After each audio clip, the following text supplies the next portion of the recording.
નમસ્કાર મિત્રો, કિસાન સમાચાર ચેનલમાં તમારું ખૂબ ખૂબ સ્વાગત છે। દેશ, દુનિયા અને ગુજરાતના તાજા, મોટા અને સૌથી મહત્વપૂર્ણ સમાચાર જાણીએ તે પહેલા તમે ચેનલમાં નવા હોય તો ચેનલને જરૂરથી સબસ્ક્રાઇબ કરીને વિડીયો લાઈક કરી દેજો। આજના સૌથી મોટા સમાચાર, ભાજપ મતદાનના સમય વધારવા માટે ચૂંટણી પંચને કરી મોટી રજૂઆત। ગુજરાતમાં લોકસભાની ચૂંટણીને હવે ગણતરીના જ દિવસો બાકી રહી ગયા છે, તો થોડીક જ મિનિટમાં ચૂંટણીના પ્રચાર પડઘમ પણ શાંત થઈ જશે। સાથે સાથે ચૂંટણી પંચે પ્રેસ કોન્ફરન્સ યોજી છે અને મતદાન માટે 1 કલાકનો સમય વધારવાની ભાજપ દ્વારા રજૂઆત કરાઈ। મતદાનનો સમય સવારે 7 વાગ્યાથી લઈને સાંજના 7 વાગ્યા સુધી કરવાની રજૂઆત કરાઈ છે। ગરમીને કારણે મતદાન પર અસર ન થાય તેને લઈને ચૂંટણી પંચને રજૂઆત કરાઈ છે। ત્યારબાદના બીજા મોટા સમાચાર, ગોર મહારાજ અને યજમાન વચ્ચે દક્ષિણાને લઈને બબાલ। જેતપુર તાલુકાના રબારિકા ગામે એક અકલ્પનીય બનાવ બન્યો હતો, જેમાં ગામમાં ખાટ રાજપૂત ક્ષત્રિય સમાજના પારંપરિક કર્મકાંડ કરતા ગોર મહારાજની દક્ષિણા વધુ લાગતા હવનમાં અન્ય ગોર મહારાજને બોલાવતા પારંપરિક ગોર ગુસ્સે ભરાયા હતા, જેમાં યજમાન સાથે બોલાચાલી કરીને તેને ધક્કો મારતા યજમાનનું માથું જમીન સાથે ટકરાતા તેમનું મોત નીપજ્યું હતું।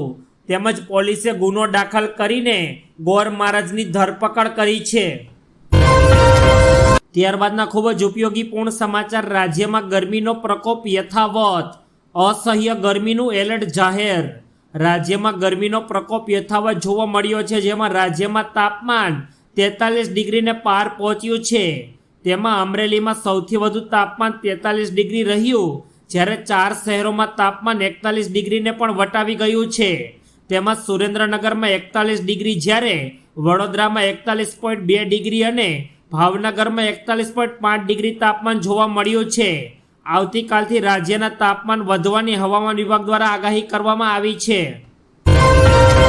ત્યારબાદના ખૂબ જ મહત્વપૂર્ણ સમાચાર, નડિયાદમાં મુખ્યમંત્રી ભૂપેન્દ્ર પટેલની ભવ્ય બાઇક રેલી યોજાઈ। ખેડા જિલ્લામાં લોકસભાની ચૂંટણી પ્રચારના અંતિમ તબક્કે નડિયાદ વિધાનસભામાં 2 અલગ અલગ બાઇક રેલીનું આયોજન કરવામાં આવ્યું હતું, જેમાં શહેર અને ગ્રામ્ય એમ 2 ઝોનમાં રેલી યોજાઈ હતી। નડિયાદ શહેરમાં યોજાનાર બાઇક રેલીમાં રાજ્યના મુખ્યમંત્રી ભૂપેન્દ્ર પટેલ પણ ઉપસ્થિત રહ્યા હતા।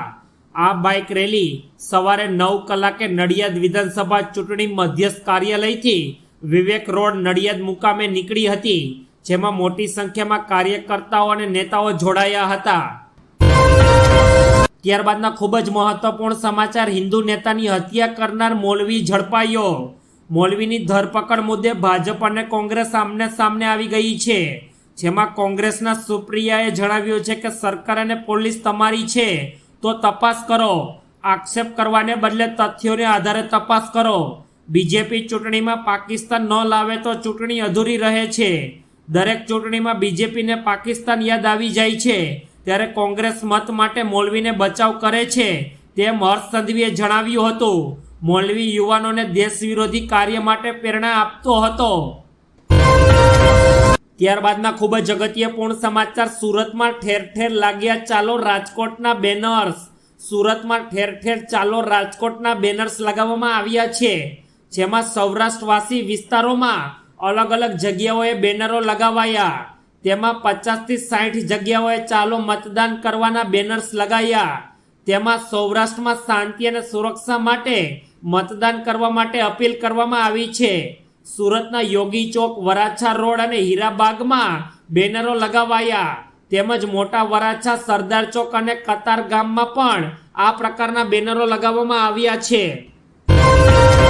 ત્યારબાદ રાજકોટમાં કોંગ્રેસ પત્રિકા કાંડ મુદ્દે મોટા સમાચાર સામે આવ્યા, જેમાં પત્રિકા કાંડમાં પરેશ ધાનાણીના ભાઈની સંડોવણી સામે આવી છે। પરેશ ધાનાણીના ભાઈની ધરપકડ કરી લેવામાં આવી છે, તેમજ સીસીટીવી ફૂટેજ સામે આવ્યા બાદ પોલીસ દ્વારા પણ તપાસ હાથ ધરાઈ છે, તેમજ શરદ ધાનાણીને પકડવા પોલીસ ટીમ દ્વારા કાર્યવાહી તેજ કરવામાં આવી છે।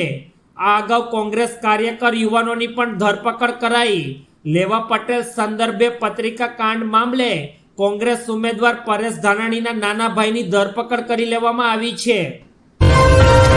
ત્યારબાદના ખૂબ જ મોટા સમાચાર પીએમ મોદીના આગમનને લઈને વહીવટી તંત્ર એક્શન મોડમાં. પીએમ મોદી લોકશાહીના મહાપર્વ અમદાવાદની રાણીપની સ્કૂલમાં મતદાન કરશે તે પહેલા એસપીજી અને રાણીપ પોલીસ દ્વારા સુરક્ષાના ભાગરૂપે અધિકારીઓએ શાળામાં ચેકિંગ અને નિરીક્ષણ કર્યું હતું.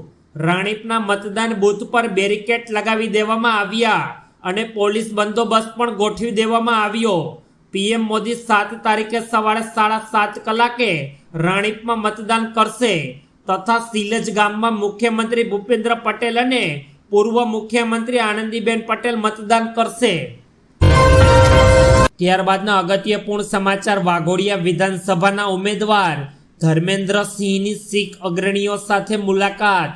વાઘોડિયા વિધાનસભાના ભાજપ ઉમેદવાર ધર્મેન્દ્રસિંહ વાઘેલા આજે છાણી સ્થિત ગુરુદ્વારા ખાતે શીખ સમાજના લોકોને મળ્યા હતા અને લોકોના આશીર્વાદ લીધા હતા.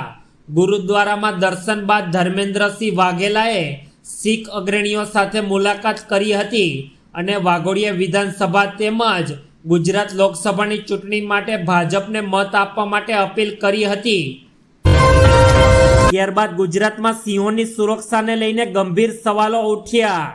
સોમનાથ નેશનલ હાઈવે પર 2 સિંહો શિકારની શોધમાં આવતા વાહન ચાલકોમાં ફફડાટ વ્યાપી ગયો હતો, જેમાં સિંહોની સુરક્ષાને લઈને હવે સવાલો ઉઠ્યા છે. તેમાં અમરેલી ભાવનગર સોમનાથ નેશનલ હાઈવે પર 2 સિંહો દ્વારા રોડ ક્રોસ કરાયો હતો. રાજુલાના કડિયારી ગામ નજદીક સિંહો શિકારની શોધમાં હાઈવે ઉપર આવી ચડ્યા હતા.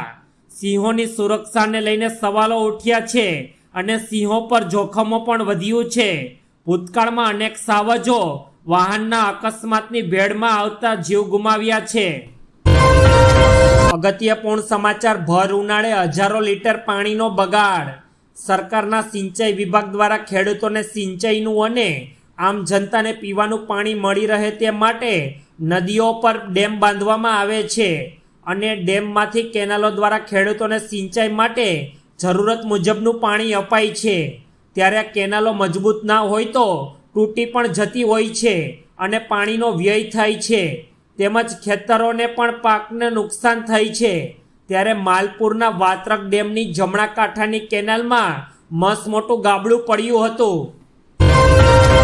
વધુ અગત્યપૂર્ણ સમાચાર નવસારી લોકસભામાં CR પાટીલનું શક્તિ પ્રદર્શન. ગુજરાત લોકસભાની ચૂંટણીને હવે ગણતરીના જ કલાકો બાકી રહ્યા છે, ત્યારે રાજકીય પાર્ટીના ઉમેદવારો અંતિમ ઘડીના પ્રચાર કરી રહ્યા છે. આજે નવસારી લોકસભાના સીટના ઉમેદવાર CR પાટીલની બાઇક રેલી યોજાઈ હતી, જેમાં ભાજપના મોટા નેતાઓ તેમજ કાર્યકર્તાઓ હાજર રહ્યા હતા. લિંબાયત નીલગિરી સર્કલથી આ રેલીની શરૂઆત થઈ હતી તથા સુરત લોકસભાના સાંસદ મુકેશ દલાલ પણ આ રેલીમાં જોડાયા હતા. આજે પ્રચાર પ્રસાર થંભી જવાના પહેલા વધુમાં વધુ મત મેળવવાનો પ્રયાસ કરવામાં આવ્યો.